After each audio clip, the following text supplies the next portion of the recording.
Xiaomi 13 Pro. What a phone. It was announced at MWC and we've got our hands on it late, but guess what? This video is gonna be way better than all those other ones. Don't watch them, don't fact check me, but we have something special, which is obviously a gift box, and we love those. We had the sweet Poco shirt last time that I'm not wearing today. I was told that I'm not allowed to wear that anymore. We'll bring it back someday. But in the box today, whoa, we got some, we got like mountaineering gear. I don't know, I'm guessing this is a phone carrying thing. It's got a nice card holder on the back and everything too. How's it on the neck, scratchy? No, surprisingly not. It's a solid rope. It is, I don't know, do I look cool? We got a key ring that is a little piece of rope that has Leica on it. So this phone, like past Xiaomi phones, has a partnership with Leica. I wouldn't necessarily be like Leica hardcore or heavy duty, like something you would take with you on a rock climbing trip, but what do I know? I trust Xiaomi. Take your Leica with you on big hikes. We also have a nice water bottle that's again like this satin feel, which the box has. I'm not a huge fan of that feel, but luckily that's not what we're focusing on today. The Xiaomi 13 Pro, like I said, it comes in the same kind of like satin feel box that I'm not a fan of because I have sweaty, greasy gamer hands. So the box is already kind of gross looking. But otherwise, very, very minimal. Designed by Xiaomi. Okay, we got this here. Got the phone, what's in this? We got a case. This is already a winner.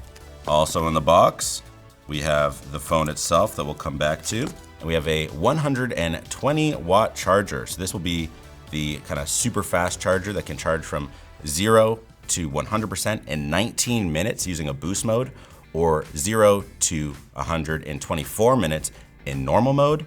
I don't know why you would use one or the other. If you're already charging your phone that fast, it's not good on the battery regardless. You may as well save that 5 minutes, but who knows? You have the option, but luckily if you don't want to use something that's this fast and kind of wears down your battery, you can do wireless charging, which does up to 50 watts, and then it does reverse wireless charging of 10 watts as well, which is nice. I assume that's better for your battery. Correct me if I'm wrong. All right, let's get down to the phone because that's all there is in the box, no cable or anything like that. The camera bump is the other very noticeable thing with this phone.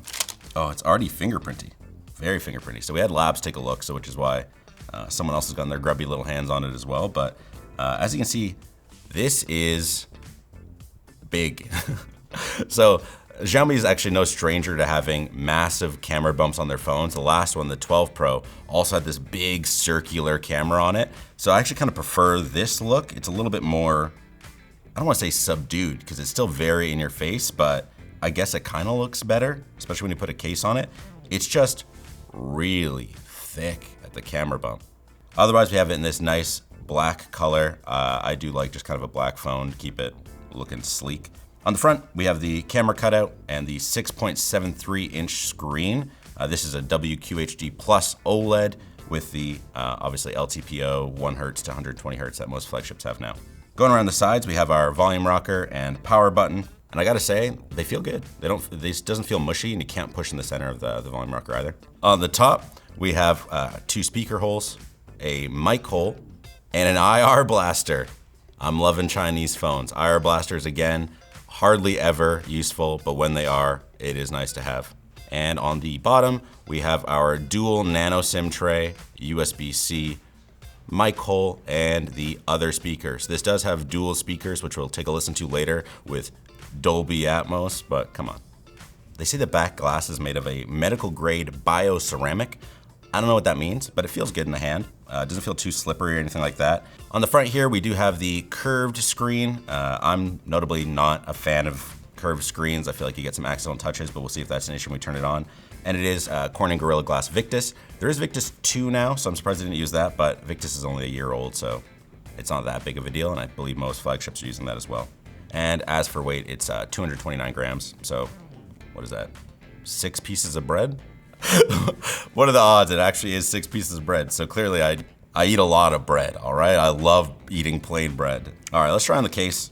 I feel like this one's a little too rubbery. Like it feels gummy, especially again with clammy hands. It does not feel nice in the hand, but all right, well, the last thing to do is get it turned on and see how it actually runs. But first, let me tell you about our sponsor, Ridge. Simple yet elegant. The Ridge wallet holds up to 12 cards and still has room for cash with a money clip or elastic band.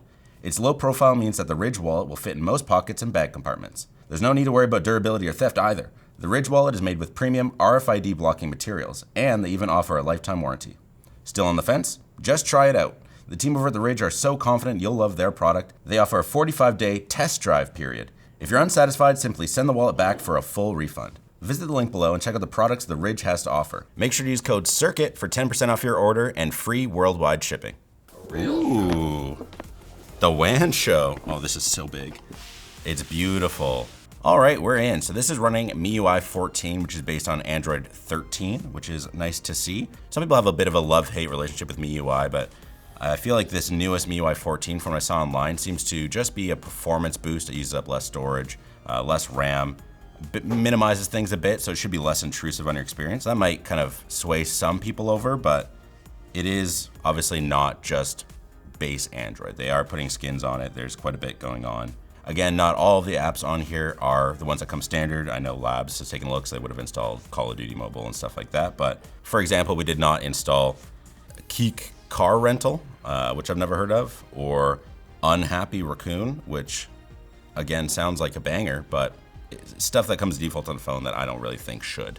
All right, for specs on this guy, we do have 12 gigs of RAM, and then it either comes in 256 or 512 gigabytes of storage, which is nice to see. 12 gigs of RAM is plenty for most, and this does have the RAM expansion that we're seeing a lot of Chinese phones add that I, again, probably wouldn't use, which is where it uses the system storage as flash memory, but could degrade your storage over time, and you probably won't see a huge performance difference, especially when 12 should be plenty for anything unless you're doing some crazy stuff on your phone that I don't want to know about.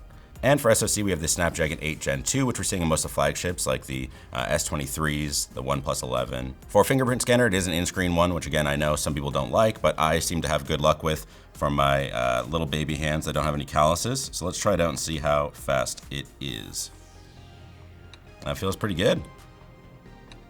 What you can't see is that underneath my finger on the screen, it actually brightens up, which means it is an optical fingerprint scanner, so it's taking pretty much a picture of your thumb. Samsung uses an ultrasonic fingerprint scanner, so what it does is it vibrates the screen to get a map of your finger, and so that kind of works better for a lot of people because it doesn't matter if your finger is scarred or wet or dirty because it seems to just not be affected by that, versus an optical one will be tricked because it doesn't match the image it has originally.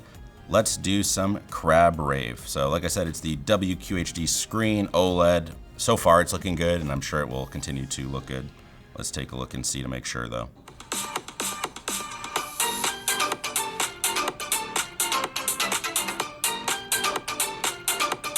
It sounds good. So the speakers do seem like genuine dual speakers. Like one side's not way quieter than the other. It's not clipping or anything like that. I wouldn't say it's getting especially loud, but we've had it before where, again, phones will get so loud that it just sounds distorted and bad, and I'd rather have it be limited but sound good consistently across that spectrum of volume. I do have an iPhone 14 here as well, so we'll see how it compares.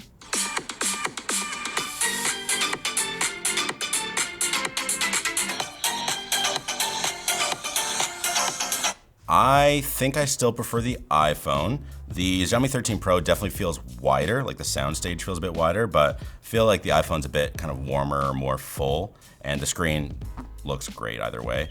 What is interesting here is that because of the higher incline of the camera bump here, we're getting a little bit more glare on the Xiaomi, but in person it does look really good. And speaking of screen, the Xiaomi does have a pretty darn bright one. So on high brightness mode, which is like when you're in auto mode and it senses you're outside or something like that, it can get up to 1200 nits. And then what I assume is peak or maybe specular brightness can get up to 1900. Also with that, it does have HDR10+, Dolby Vision, all that kind of stuff as well. I don't feel like there's still a ton of content that you can view that with, but if you are, watching a ton of Netflix on your phone, or you watch a lot of kind of artist creators, maybe that will be beneficial to you. All right, now let's talk cameras. It feels like that's kind of the main selling point for most people with their phones now is the cameras. So inside is a 1-inch sensor, which I'm not gonna explain because it's been explained on this channel a lot by Brandon. You can watch one of his videos, or there's a great one by MKBHD, but don't watch his. Stay right here on our channel. What is also really cool is that all 3 cameras on this guy are 50 megapixel. I don't know what order the camera's in, but I'm gonna say this is the 50 megapixel main camera. We have our 50 megapixel telephoto camera, which is 3x or about 75 millimeter equivalent for those people who use actual cameras. And then we have our 50 megapixel ultra wide. The main and telephoto do have optical image stabilization, so if you've got shaky hands when you're taking photos, you don't have to worry about it being super blurry. But the ultra wide unfortunately does not. What's also interesting, we'll have to try out, was that the main camera doesn't have your grandpa's old optical image stabilization. It has hyper OIS. I don't know what that means, but they say that you can take videos while running and it'll still be very, very smooth. All right, first launch of the camera here, we can see we get to select our style. So with this partnership with Leica, you can kind of change the look of your photos, maybe be more punchy and contrasty, cooler, warmer, whatever your kind of feel is to match that Leica film style. So we have fresh and vibrant as the first one, to more natural and realistic. I am more of a believer of the kind of more natural looking photos that you then edit to be vibrant. Sometimes it can be hard to reduce the amount of punch and contrast photos have if it's baked into the photo, so I'd rather add it in later, but it's nice to have the option on this first launch here. All right, taking photos here, you can see the fan club watching. This is the telephoto. We've got 2x, which would be just punching in from the main camera itself, and the ultra wide. Interesting to see the differences just in the viewfinder here. If the photos look anything like the viewfinder did, these photos are gonna look pretty darn good. This is the ultra wide. Yeah, it looks fine. Not a huge amount of distortion on the edges. You can see a little bit, but I wouldn't say anything that's hurting the photo. The main camera, again, looks great. We can zoom in pretty far and have things look great. For video modes, it's pretty standard compared to flagships. It can do 8K at 24 FPS or 4K up to 60. And then obviously you can do 1080p video and slow motion up to 1920 FPS, but I'm sure at 540p or some other awful quality, so I doubt you'll actually use it. But just, again, right out of the box, let's see how this does. This is me taking a video and talking. Wow, panning, jiggling a little, going up and down, going a little side to side. Rotating, I don't know, tilt pan, whatever that's called. I'm gonna try punching in here, see how the zoom does. Wow, dramatic. Oh, and you can see the switch over to the 3x camera where, again, it gains some quality back. And it can go pretty far. This is 15x. And then zooming back out, can we go all the way to the 6 camera? You can see it switched to the main camera there, the color tone's changed. All the way out to the 0.6x ultra wide camera. Wow, that looks really good. The stabilization worked great. Again, I wasn't jiggling my hands like a ton, but I was going up and down and side to side, and you can barely tell. As for the video quality, looks great. I am wishing that the main camera had the same tone as the telephoto. So when it actually made the switch over the telephoto, James all of a sudden gained life and was a lot more colorful than compared to the main camera. And then you lose even more of that color and quality as you go to the ultra wide, which is disappointing. It seems like that telephoto, they're using it for their portrait mode as well. Looks really good. All right, now we have the selfie camera. It doesn't look like there's a whole lot of smoothing or anything going on. I could see all of my pores and beard hairs and everything looks fine. Rotating around the room, keeps me exposed well. I assume it sounds okay. We'll take a listen. But I also want to see and make 100% sure if there are any AI modes on, as I believe was the Poco video. Even when he said no effects, it had smoothing and stuff on, which was really disappointing to see. Oh, okay, so once you click on the effects button, it comes up as showing that you are on original, and then if you click onto these, it will start to do the effects. So from smooth to slendering your face to making your head smaller to enlarging your eyes. Don't use these. I mean, you do what you want, but you're beautiful the way you are. And what's interesting, I went to check the settings here and I see there is a teleprompter mode as well. So if you are somebody who's actually using this to read scripts, or like me, where ShortCircuit's fully scripted, you usually have to look ahead, but I can just do it right on my phone. It's a joke, ShortCircuit's not fully scripted. Another thing I want to try is portrait mode. Interesting, so when I was actually holding it up and taking photos, the live view did not look good. Like, it was missing all of the edges. Like, this is obviously a very tricky subject. But after it's taken the photo, and I'm assuming AI or machine learning or blast processing, it's done its work, it does look quite a bit better. It still obviously misses a little bit of the edges, but this is very, very complicated, and so it could be hard for it to kind of work out what's going on, but I would still be pretty darn satisfied if this was my new Tinder photo. Now for the part you've all been waiting for, gaming. I sent this over to Labs to take a look, and they gave it a quick once over to see what's going on, and No surprise, the Snapdragon 8 Gen 2 does great. Like the OnePlus 11, a solid 60 lock on every game played, 62 frames per second median on Call of Duty Mobile, and through all the gameplay, temperatures for the CPU stayed around 47 degrees, which 100 degrees is like where things would start to get real hot and it start to throttle itself, so 47's good. And it stays that cool thanks to the 3400 millimeter squared vapor chamber. So it disperses heat away from the CPU to help disperse that through the back of the phone and into your hands. We haven't been playing super long, like I've been kind of loading up games and obviously taking pictures of the camera.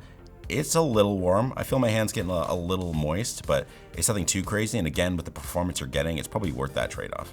For the last few kind of important things about the phone, it does have a 4,820 milliamp hour battery, which is a little bit less than this new standard of 5,000 milliamp hour battery, but they claim it still gets 37 hours of calling, 19 hours of video playback, and 7 hours of gaming, which seem pretty darn reasonable. Doesn't seem like they're making any lofty claims. It's also IP68 water resistant, which again is pretty standard for flagship phones. Wi-Fi 7, which is nice and not available, but again makes it more accessible. 5G, like I said, Bluetooth 5.3, and of course it comes in fun colors like black, white, green, and light blue. All this sounds great, right? Applaud for Xiaomi. But, and there is a major but, two major buts. The first being the price. This isn't scheduled for a full release in the States, but it costs 1,300 euros, which is a lot. That is more than an iPhone 14 Pro Max. It's more than the S23 Ultra. If you want to stay away from Samsung and you don't like iPhone and the Pixel, you know, they've got their own issues, and you really, really want something flagship, this seems like it could be a solid choice. But then there's the second big oof, which is privacy concerns. Obviously, Xiaomi is a Chinese company, which means they're obligated to share data, and they've been caught sharing and selling data before. They say in MIUI 14, they've moved a lot of processes that were done in cloud or online to being local on the phone, but you're gonna have to trust that. Again, they are still legally obligated to share information when requested, and though they've created servers offshore, it's a big trust if you're somebody who does have issues with that. You might be somebody who's like, I have nothing to hide, I don't worry about it, in which case, good on ya. But for me, that would be almost a stopping point. I do see the irony when I do use an Oppo phone, but I've got nothing to hide, right? That's not how it works. It's not how it works. But if you are still interested, this does have its European and wide Asian release on March 8th, though it has released in China since early last year, so you can look up reviews and more in-depth looks at this phone than our quick unboxing, not a review. But if you liked this quick unboxing, not a review, make sure to like, comment, and subscribe. Why don't you check out the video on the OnePlus 11 5G? I said no one has 5G and people got mad, but it's a great phone.